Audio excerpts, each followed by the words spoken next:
Louisiana beer reviews, we have another taste challenge. Pabst Blue Ribbon, introduced in 1844, 4.74% alcohol, versus Coors Banquet beer. Coors was introduced in 1873, 5% alcohol, certified kosher. Now, Pabst uses the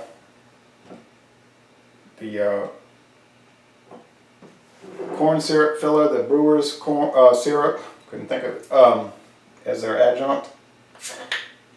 And I think, if I remember, Coors, P for Pabst, Coors uses the, nice smoke, corn and rice. But I have to check on that because it seemed like it might have changed also.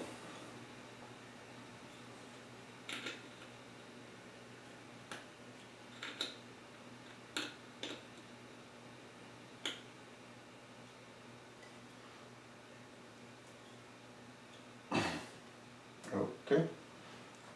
Alright, got it. Alright, now you know Pabst has gone up and down in popularity over the years. Now it's on the upside. It was on the downside 15 years ago, 17 years ago. Coors Banquet. Okay, it's got the date, guys. That's got the date, guys. Best Buy. This is the 1936 replica bottle. $10.99 a 12 pack. The Pabst was $9.79 a 12 pack. So if the taste is the same, Pabst wins because it'd be a better value, better value per ounce.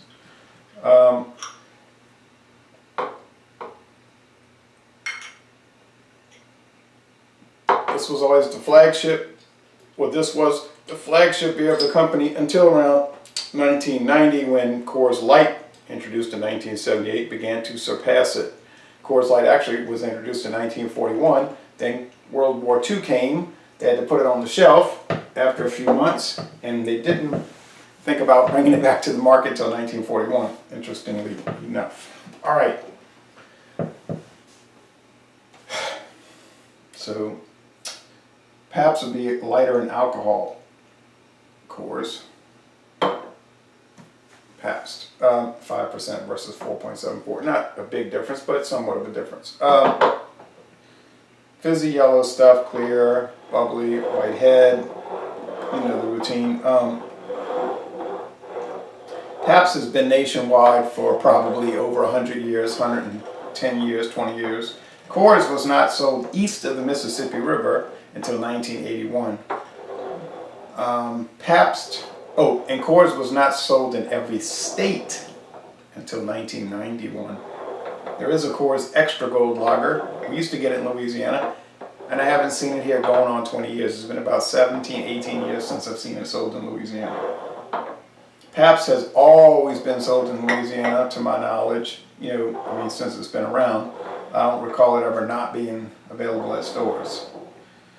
Some stores don't sell it, but every town sells it. Now, Coors Banquet, everybody has Coors Light. Obviously, everybody has Coors Light, but some stores may not have Coors Banquet in bottles, and you can go to many restaurants and say, I'd like a Coors, and they're going to bring you Coors Light. And you try to explain to the girl, the waitress, no, I want Coors. You know Coors Banquet?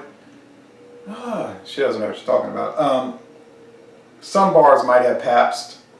I guess many don't. All right, anyway. On with the challenge. As you can see, I've collected many Coors bottles over the years, and there were many more I had, just that some faded. And I threw them out.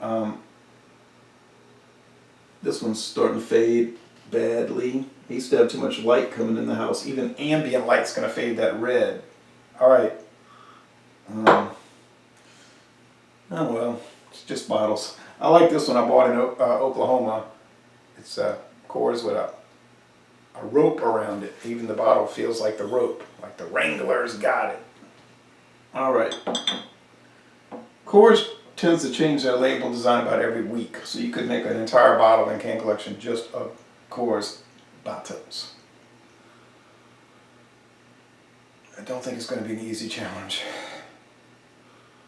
A little roasted, lightly toasted barley malt, some generalized grain, sweetness, clean, what you would think of as beer, like your standard beer flavor aroma, right?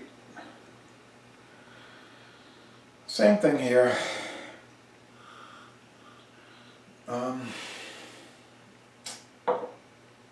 mean, like the same thing. Let's go with the taste. I don't know about this.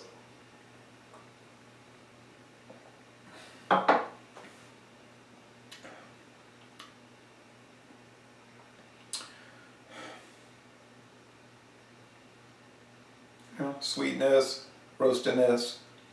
I will say this, neither one of these present too much of the adjunct sweet kind of cheapness. They present more of a beer flavor. You start getting into the lower rung macro beers, like, you know what they are, I don't want to name them, but they'll start presenting a little more kind of funny sweetness.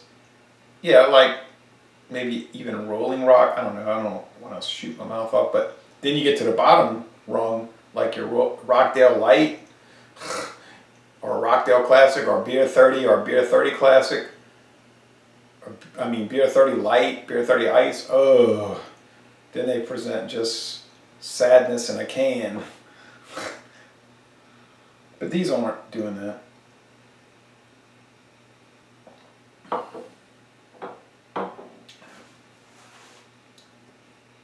I mean, they present like mass production beer in a can, right? Like you say, well, I went to Walmart and I saw both of them, so I picked both because I just figured I'd try both. I wasn't expecting anything too elaborate, and that's going to be the result, honestly.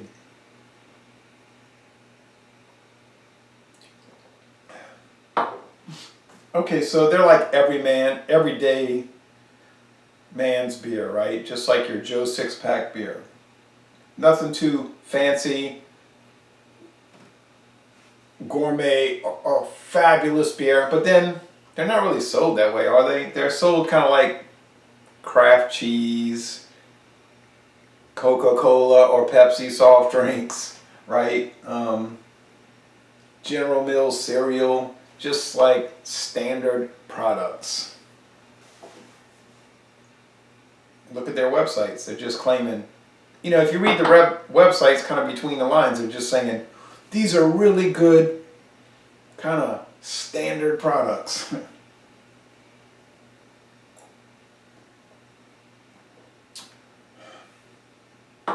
But I guess I'd shop price. I'm going to save over $1 with Pabst, so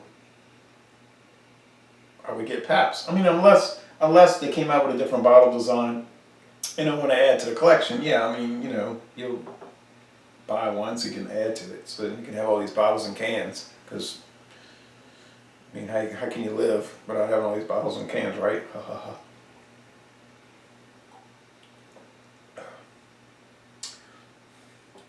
I mean, it's almost indistinguishable, and I feel funny about that. I feel funny saying that because I was talking about, oh, Pabst is so more roasted and toasted.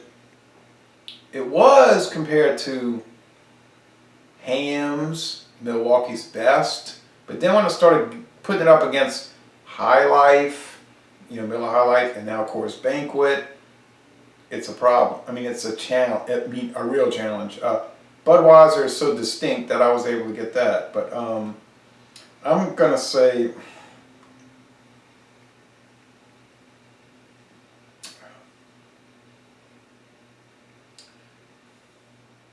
maybe this is Coors because they talk about it has somewhat of a banana flavor. I never really picked that up until I read it on the website, but yeah, okay, Coors, I got it. All right, so and Pabst, but I mean, you got to think on it. The flavor is so. The differences to me are so minuscule that you just as soon shop price. I was kind of